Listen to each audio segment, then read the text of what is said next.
What's going on, you guys? Theo here with the big review, back yet again with another King of Fighters Allstar video, and today we are going to be continuing our ongoing coverage of the 7 Deadly Sins collaboration content with our final character spotlight of the week, and that will be for King. So before we jump into it, make sure you smash that like button and subscribe. So let's go ahead and start out with typing and leadership skill. With his typing, King is going to be a yellow balance, which is largely going to be irrelevant. There is not a whole lot of support in the game for balance types. So overall, being a yellow balance kind of leaves him in an awkward position. There will be instances where this will come up as a bit of a problem. However, overall, for him being as strong as he is, it doesn't necessarily hold him back too much. We'll talk about the specific instances where it does become an issue whenever we get to those areas of PVE, but overall, his typing, not the greatest.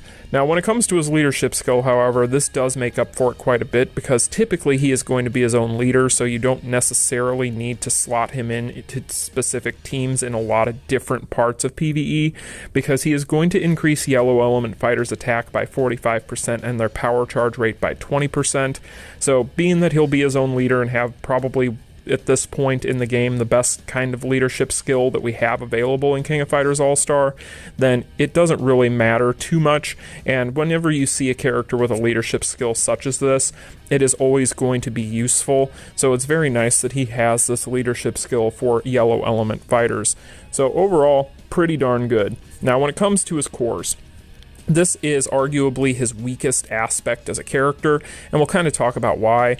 But first, let's talk about a couple of these here that are important and highlight them. He is going to have a 20% power charge rate increase, which is very, very good. And then he is also going to have 2 exclusive cores, one of which we're not even going to talk about, which is the Grizzly Sin of Sloth.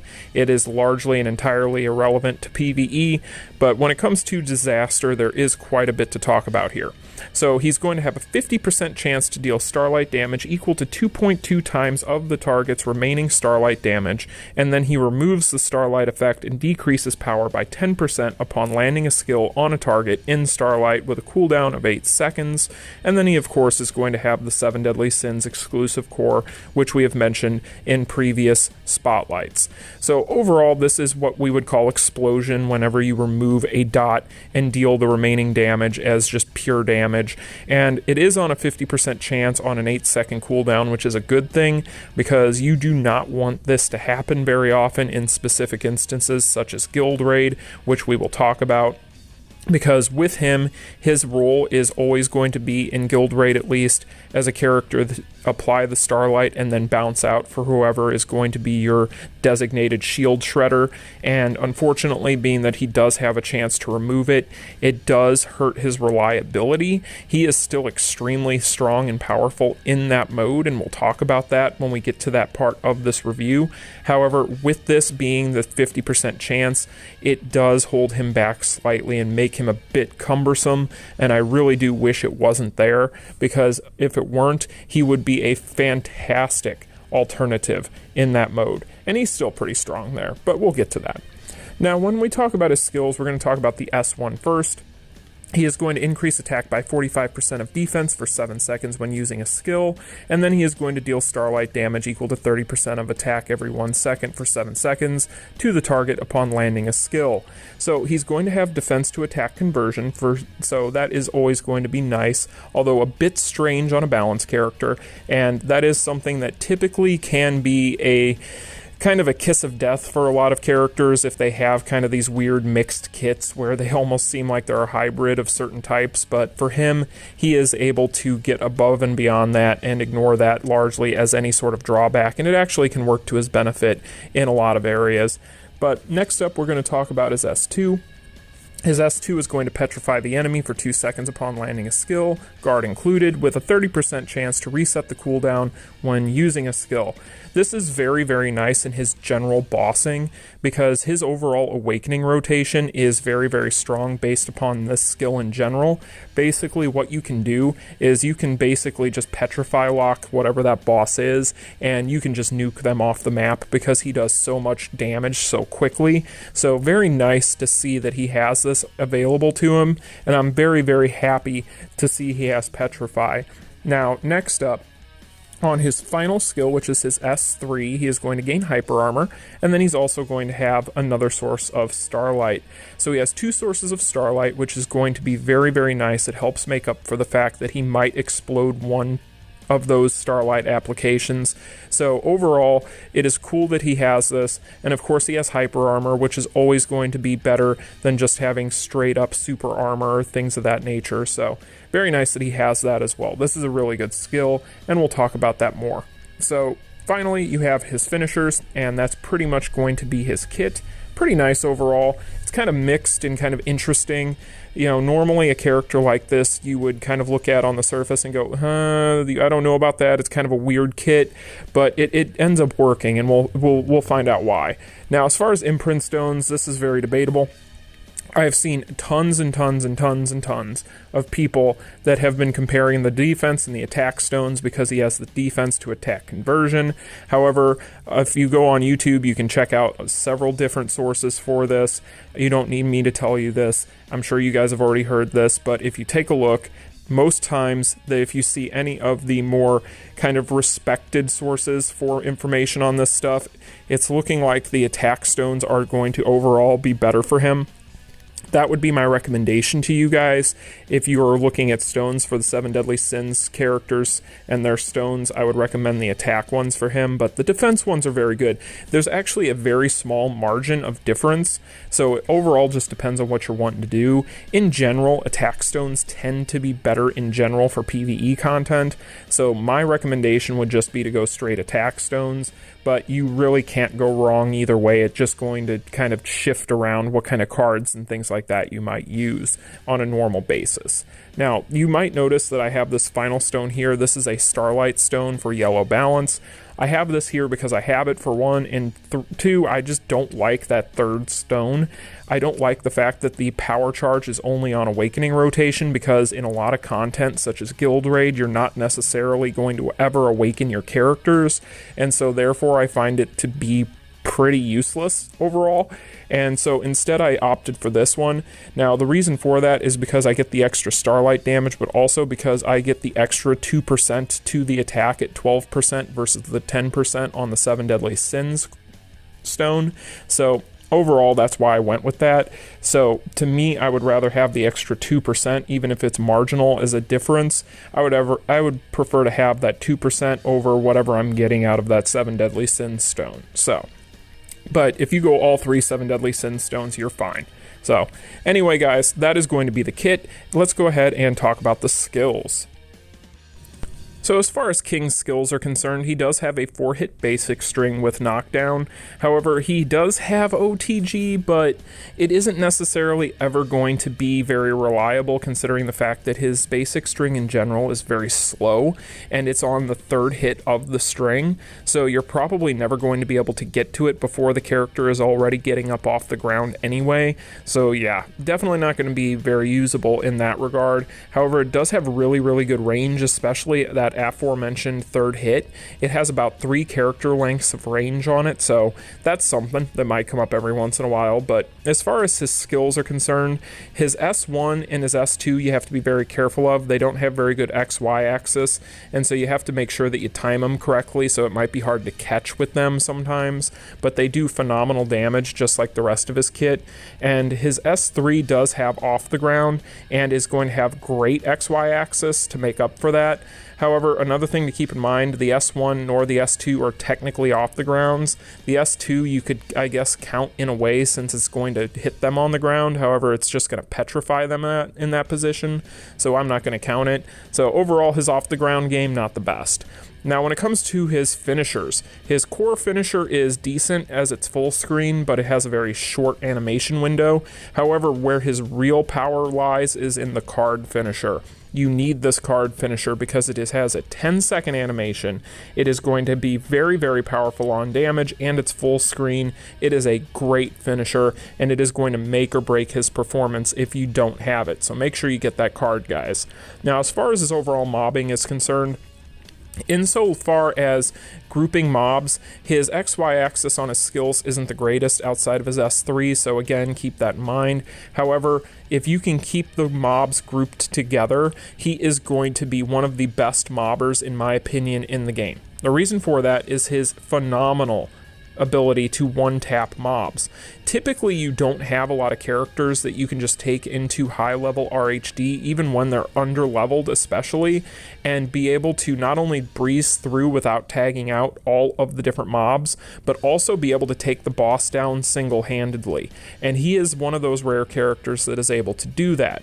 Part of this is just due to the fact that he has such good damage output, and really that is probably the biggest thing about it. But being that he can freeze the boss in place with his Awakening rotation on his S2, it is going to be kind of funny just to watch him go through some of these just normal bosses.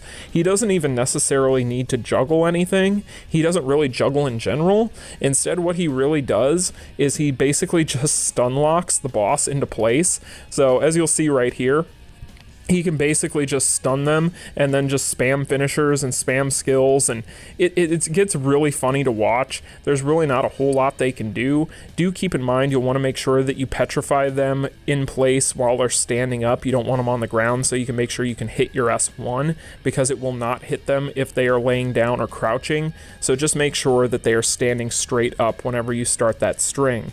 But overall, being that he has two full screen finishers and they are both pretty strong, one of which is so long that by the time the animation ends, your cooldowns will be back up, you can go ahead and use your skills again and just go right back into it. So his rotations are very, very, very powerful.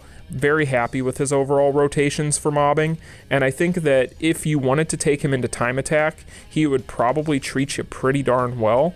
But again, he is a bit tricky with that S1 and that S2, especially the S1, because the S1, you're going to basically just be throwing that lance out there, that spear, and it's just going to go straight forward. It's not going to group mobs together that might be a little bit slightly off from each other or anything like that. And the S2, of course, is just going to be like any straight up just bolt from the sky, where you got to be sure to make sure that you are trying to time it to where you're not just going to whiff on it. Now, as far as his bossing, we've talked about this slightly already, but his bossing is phenomenal. Really, what you want to avoid is what you see in this clip here with having them petrified on your Awakening rotation while on the ground, because then you can't hit your S1 to do full damage, because you do a ton of damage with the S1. But overall, the fact that he can just lock down these bosses makes him a wonderful pick for just general bossing in this game, especially against RHD bosses. And again, he could easily take down these high-level, high-tier RHD rounds by himself without tagging out, and it's basically just going to be due to the fact that he has a phenomenal damage output paired with a phenomenal Awakening rotation for bossing.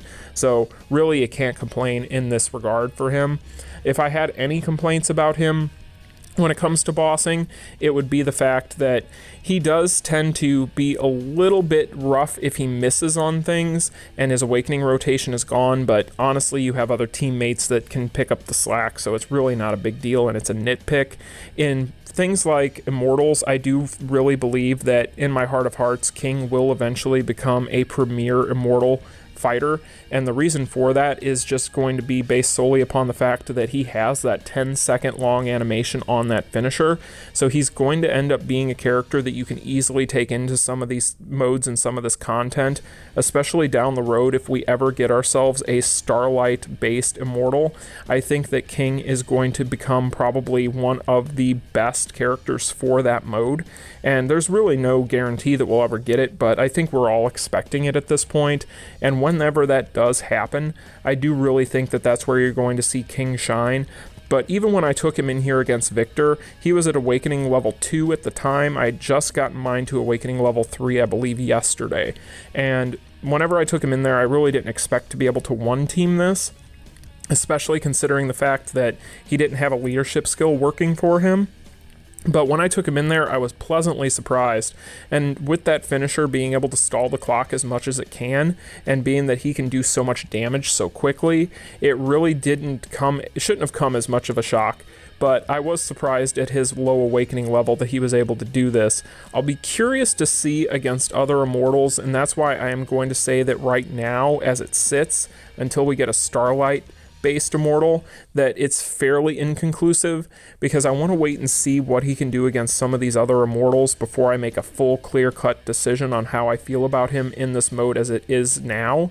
But I do get the feeling that he is going to be one of those characters that you can just kind of consider in general, just based on the things we've already talked about, because really at the end of the day, that characters that have long animations for their finishers and have good PG gain are usually going to be very, very strong for this type of content in general.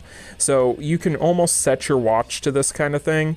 And like I said, down the road, he's only going to get a little bit better in this regard. So I do definitely think that if you guys are needing a really strong Immortal Dungeon player, he is probably going to be a character you'll really want to take a look at. Because at the end of the day, these types of characters don't come along too often, and he is going to be very, very good for it.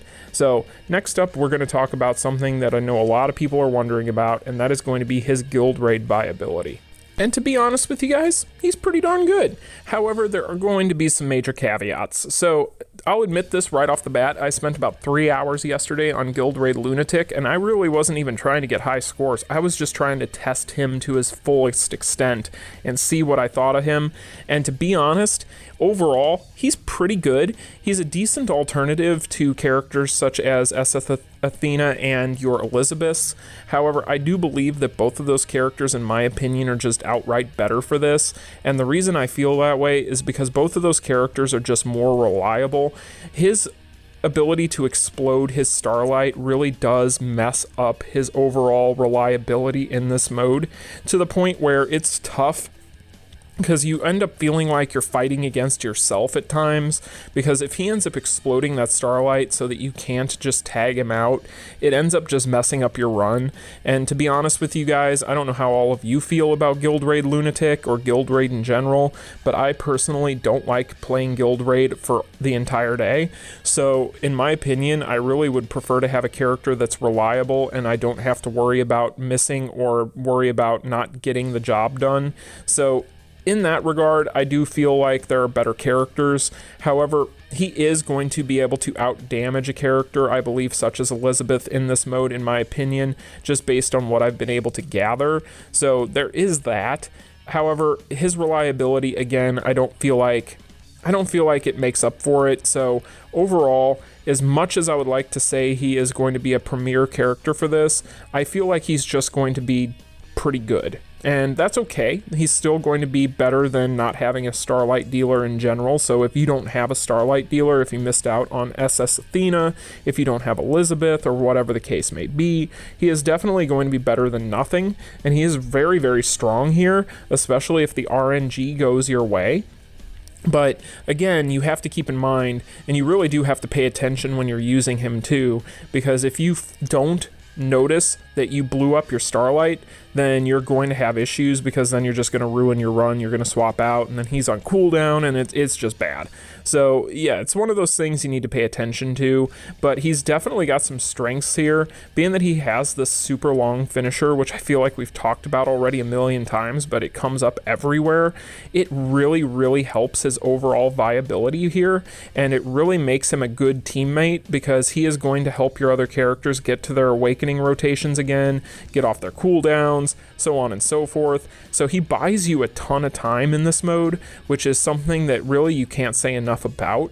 So overall, I'm pretty happy with him. I do feel like he is still going to be in that awkward position we had kind of theorized whenever he was first announced and we first saw those translations for his overall kit. I don't think he is going to be anything that is going to be super game breaking here, nor is he going to be a character that is going to reshape the way you look at this mode. However, if you need a good alternative, King should be your guy. So the final mode we're going to talk about here is PVAI, and I'm just going to briefly talk about it. PVAI is memed here. It really doesn't require a whole lot of thought process nor a whole lot of skill. So honestly, King is going to be fantastic here, just like any really decent character is. As long as you're paying attention and as long as you know what you're doing, he's going to be great for you. I would definitely recommend him for this mode, but you do have to keep in mind that he is still going to suffer from a lot of the same issues as he does in PvE. Mainly that it is hard to catch with him sometimes, so definitely be careful of what you're doing whenever you're casting your S2 or your S1. You'll want to make sure that you have those timed out well. My preference is to hit the S1 before the S2 just because I can then instantly hit the S2 and make sure that it connects if I hit with the S1, but your mileage may vary. It's up to you. With PVAI, there's really no right or wrong way of doing things. They're so simple and so easy 9 times out of 10 anyway that really you can just go in there and spam skills. So yeah, overall, very, very strong in PVAI. So what do we think overall? So if you guys can't tell, I'm a big fan of this character, and I highly recommend him to all of you.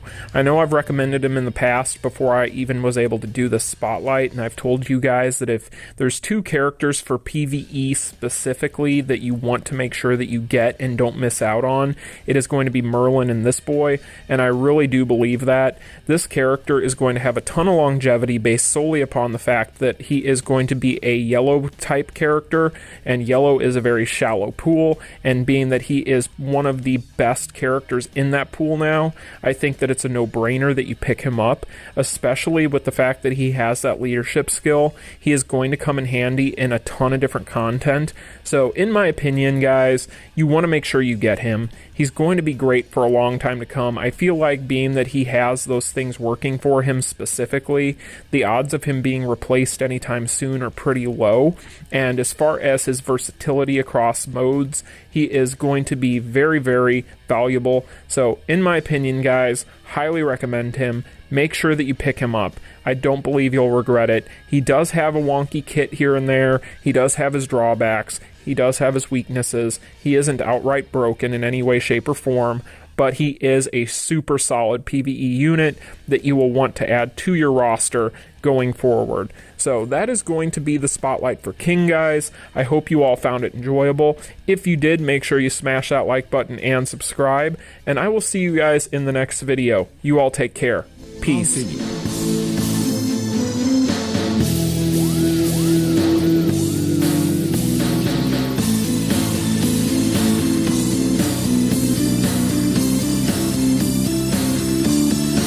Game over.